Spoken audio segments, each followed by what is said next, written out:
after we establish a good strong base in our stance with those certain set of definites, we move on to our launch, or what's called a negative move.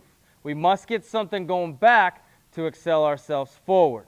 Now, as I mentioned earlier, the swing starts from the ground up. So I'm going to start explaining the load or the launch or the negative move from the ground up.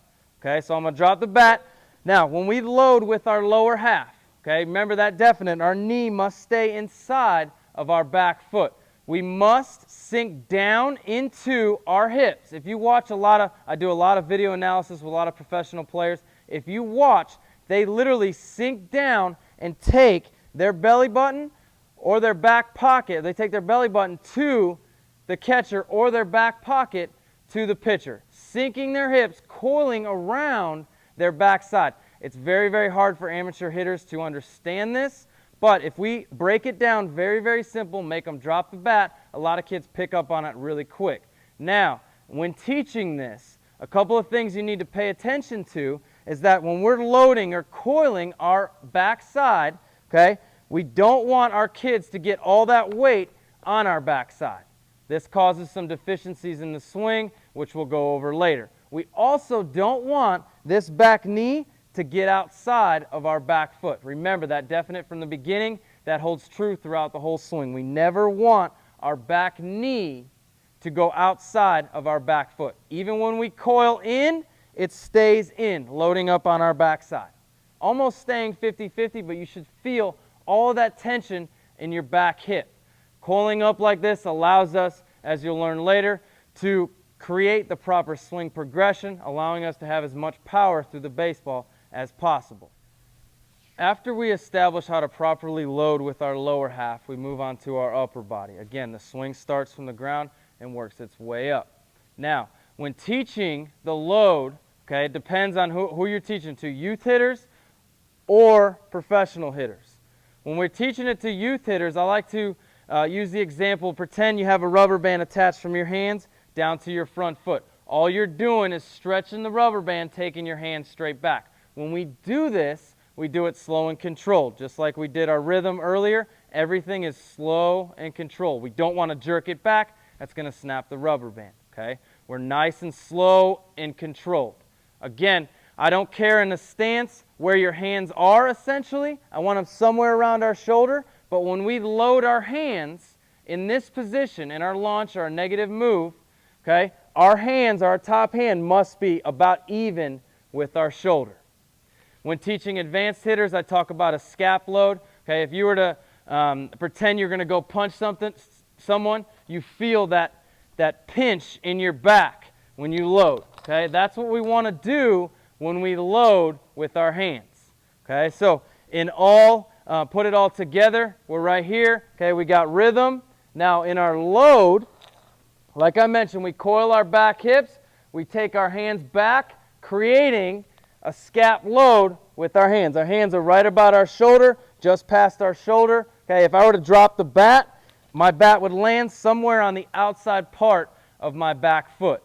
Okay, some deficiencies, though sometimes you'll see kids, when they load, they'll push their arm straight back. We want to be dominant with our top hand here, okay, going back to load, okay, while coiling our hips at the same time.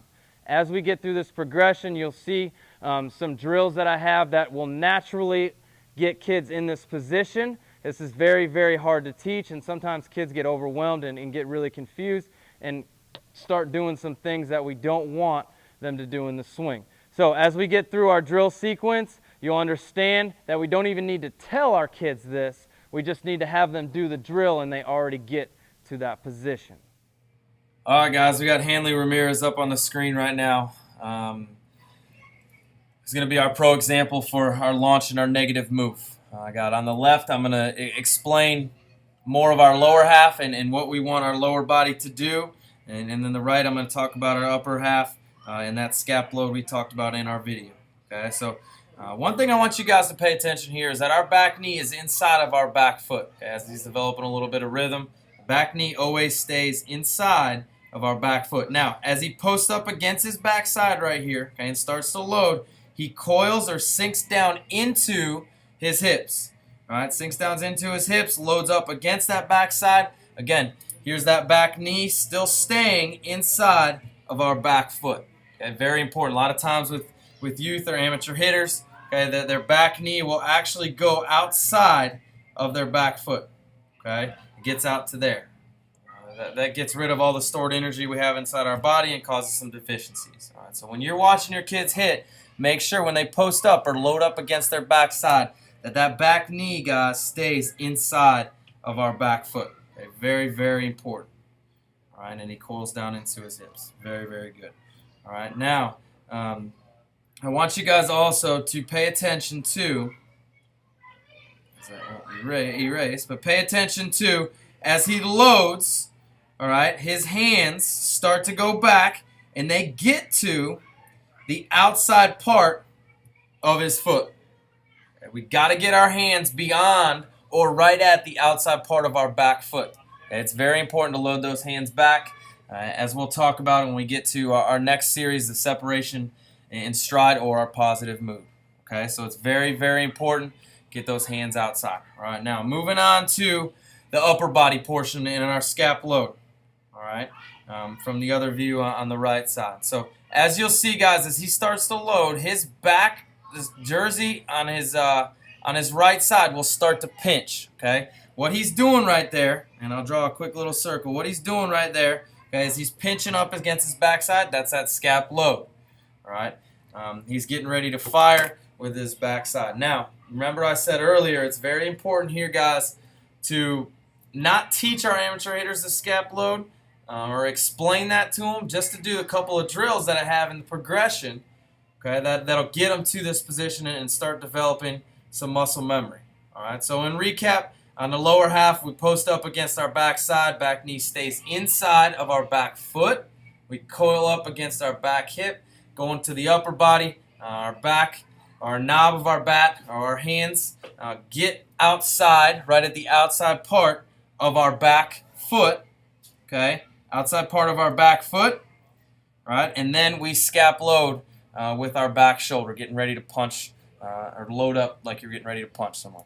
Okay, so in recap, very, very important you guys get to these positions before we can even advance to our stride or positive move or getting our foot down or even swinging the bat. Okay, so it's very important you make sure that your hitters are getting back to these positions.